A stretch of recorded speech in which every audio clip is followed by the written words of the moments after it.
Para suster, para frater, bruder, Bapak Ibu, saudara-saudari, simbah kakung, simbah putri, marilah kita mengawali permenungan pada hari ini dengan bersama-sama berdoa malaikat Tuhan. Dalam nama Bapa, Putra, dan Roh Kudus. Amin.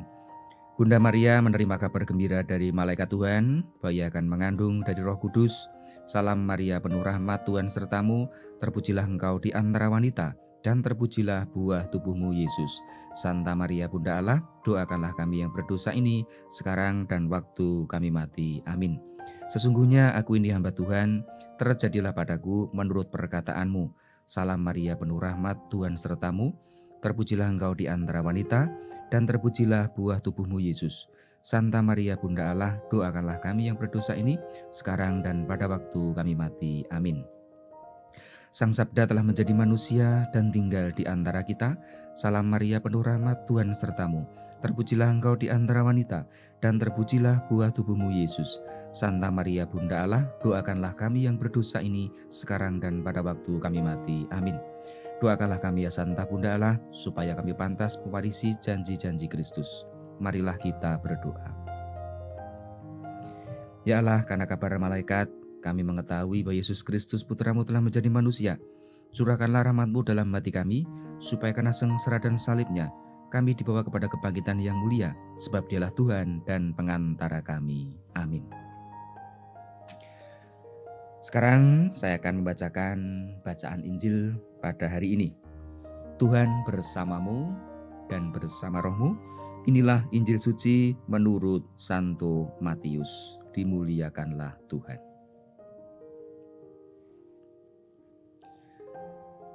Ketika Yesus akan pergi ke Yerusalem, ia memanggil ke-12 muridnya tersendiri dan berkata kepada mereka di tengah jalan, "Sekarang kita pergi ke Yerusalem, dan Anak Manusia akan diserahkan kepada imam-imam kepala dan ahli-ahli Taurat, dan mereka akan menjatuhi Dia hukuman mati.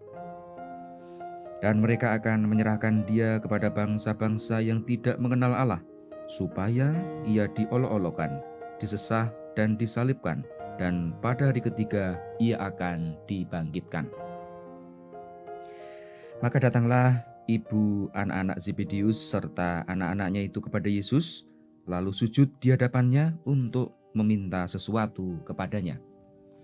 Kata Yesus, "Apa yang kau kehendaki?" Jawabnya, "Berilah perintah supaya kedua anakku ini boleh duduk kelak dalam kerajaanmu, yang seorang di sebelah kananmu dan yang seorang lagi di sebelah kirimu." Tetapi Yesus menjawab katanya, "Kamu tidak tahu apa yang kamu minta. Dapatkah kamu meminum cawan yang harus kuminum?" Kata mereka kepadanya, "Kami dapat." Yesus berkata kepada mereka, "Cawanku memang akan kamu minum, tetapi hal duduk di sebelah kananku atau di sebelah kiriku, aku tidak berhak memberikannya. Itu akan diberikan kepada orang-orang bagi siapa Bapakku telah menyediakannya." Mendengar itu, marahlah ke-10 murid yang lain kepada kedua saudara itu. Tetapi Yesus memanggil mereka lalu berkata, "Kamu tahu bahwa pemerintah bangsa-bangsa memerintah rakyatnya dengan tangan besi, dan pembesar-pembesar menjalankan kuasanya dengan keras atas mereka. Tidaklah demikian di antara kamu. Barang siapa ingin menjadi besar di antara kamu, hendaklah ia menjadi pelayanmu. Dan barang siapa ingin menjadi terkemuka di antara kamu, hendaklah ia menjadi hambamu. Sama seperti Anak Manusia datang bukan untuk dilayani, melainkan untuk melayani dan untuk memberikan nyawanya menjadi tebusan bagi banyak orang." Demikianlah sabda Tuhan. Terpujilah Kristus. Para suster, frater, Bapak Ibu, saudara-saudari, Mbak Kakung, Mbak Putri, melalui bacaan Injil hari ini saya mengajak kita semua, Anda sekalian, untuk merenungkan sebuah tema yakni tentang pengenalan akan Tuhan Yesus. Saudara sekalian, dalam Injil kita mendengarkan Tuhan Yesus itu memberitakan akan berita penderitaan dan kematiannya.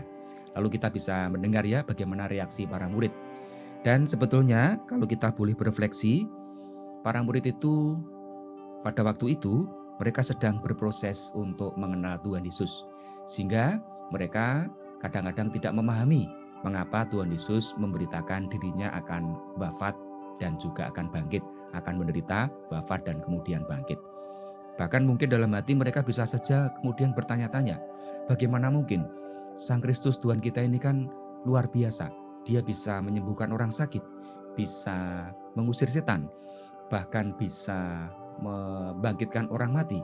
Dia adalah calon pemimpin yang sangat luar biasa. Mana mungkin akan menderita, wafat dan kemudian disalibkan. Saudara sekalian, para murid pun ternyata juga tidak langsung bisa mengenal siapa Tuhan Yesus dan juga bagaimana rencana dan karyanya. Demikian juga kita semua sebagai murid-murid Kristus di zaman sekarang, iman kita pun juga iman yang sedang berproses. Kita tidak perlu minder ketika kita harus mengalami iman yang barangkali belum sempurna, karena iman kita pun, pengenalan iman kita kepada Tuhan Yesus itu adalah sebuah proses. Yang penting kita mau terbuka, mau membuka diri kepada Tuhan, sehingga kita semakin hari semakin mengenal Sang Kristus. Pada masa Prapaskah ini kita diajak secara khusus untuk melakukan puasa dan pantang, serta olah rohani dan amal kasih dengan harapan supaya kita semakin mengenal Tuhan Yesus dan karya-karyanya serta kehendaknya. Karena dengan semakin mengenal, kita akan semakin kuat dalam beriman. Tuhan Yesus memberkati kita semua. Amin. Sekarang mari kita hening sejenak, kita mohon berkat Tuhan.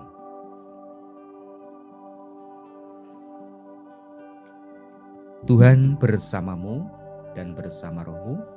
Semoga Allah yang Maha Kuasa memberkati saudara sekalian, Bapa dan Putra dan Roh Kudus. Amin.